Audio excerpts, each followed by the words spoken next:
Hello everyone, today I'm going to show you how to crochet a magic circle, which is also referred to as a magic ring or a magic loop. So there are many ways to crochet a magic circle. The method that I'm going to show you today is one that works best for me and that you'll see me use on my channel.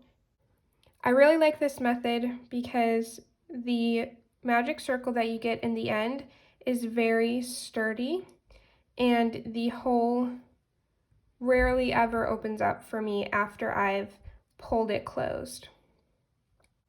I often use magic circles to start off my amigurumi projects, but it's also great for crocheting anything that starts off with a circular shape or requires you to crochet in the round.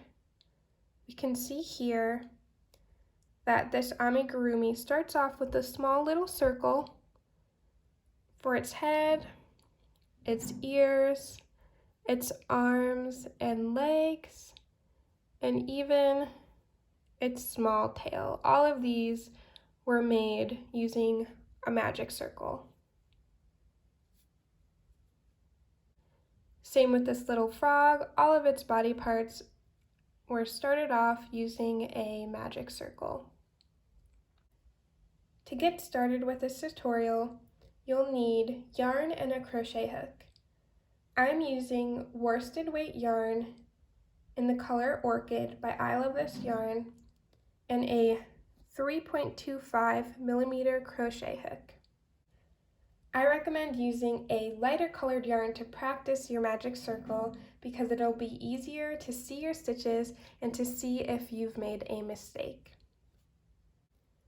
To start off, we are going to hold our pointer and middle fingers together, and I'm also going to hold my yarn with my pinky finger.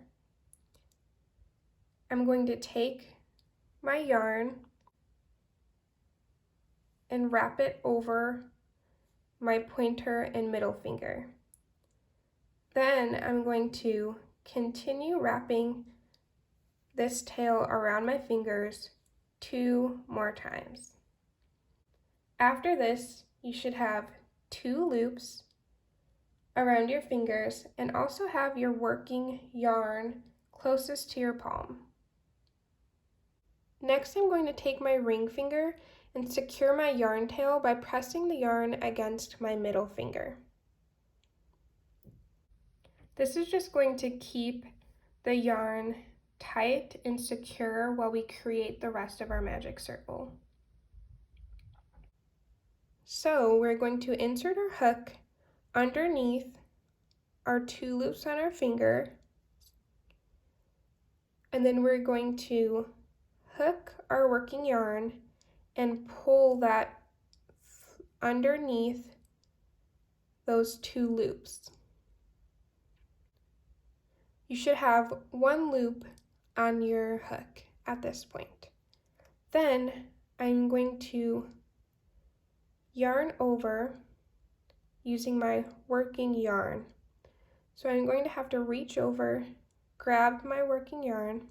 I'm going to pull that through the loop on my hook.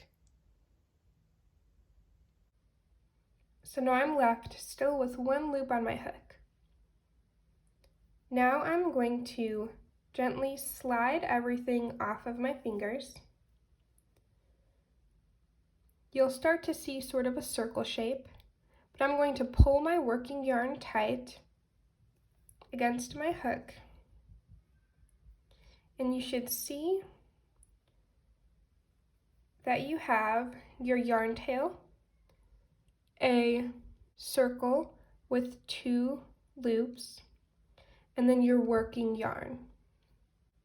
And for this tutorial, we're going to create 6 single crochets inside of our circle. So I like to hold the circle with my fingers to add a little extra stability while I'm crocheting. But we are going to start off with 1 single crochet in our circle. So to do that, we are going to insert our hook in the circle and then we will yarn over with our working yarn. We're going to pull that yarn back up through the circle, and now you'll see that I have 2 loops on my crochet hook. Next, I'm going to yarn over and then pull through both of those 2 loops. And that has created 1 single crochet in my circle.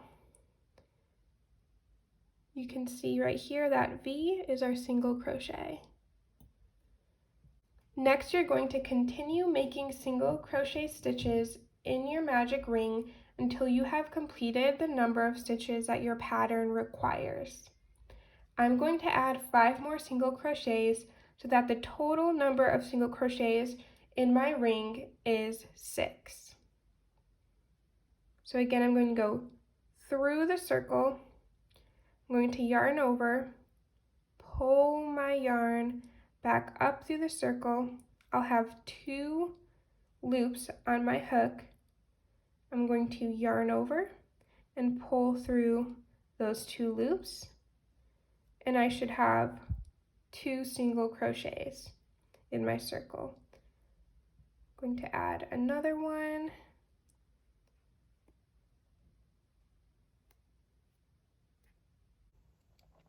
So I'm going to continue this for 3 more stitches until I have a total of 6 single crochets.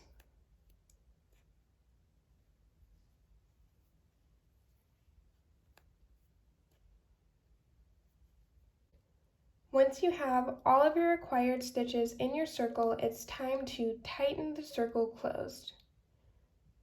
To do this, grab your yarn tail and pull it down towards you until you see one of the loops on your circle start to close up. If we do this, we can see that this back loop here has started to close. So now I'm going to take a hold of that back loop. Next, we're going to take that loop that we just saw starting to close, and we're going to pull it down towards you. You should see the other loop, the opposite loop, starting to close so that all of the stitches come together. So continue pulling until you don't see that loop anymore. If you notice that your yarn tail has started to get tangled in with the loops, you can just pull it out. Now we're going to grab our yarn tail and pull it towards you until you see the other loop close and disappear. So here you'll see our closed circle with our 6 stitches. We have our 1, 2, 3, 4, 5, 6 stitches. So from here you can either choose to start crocheting in the round, or what I like to do is end my magic circle with a slip stitch into the first stitch of our circle. So I'm going to do that. I'm going to grab my working yarn, find my first stitch, and I'm going to insert my hook under both of those loops of my stitch. Since my circle's a bit tighter, I sometimes have to use my nails to help me a bit. So you'll see that I have both of the loops of that stitch on my hook, as well as the loop from my last stitch. I'm going to yarn over and pull my yarn through all of the loops on my hook to create a slip stitch. So now After doing this, we are left with a perfectly round magic circle with 6 stitches in the circle. And we're done. Thank you so much for watching this magic circle tutorial. If you liked this video, please give it a thumbs up. And if you want to see more content from me, please subscribe to my channel. Also, as always, please feel free to leave your comments down below and questions, and I'll try to reply to them as soon as I can. Thank you so much, and see you next time.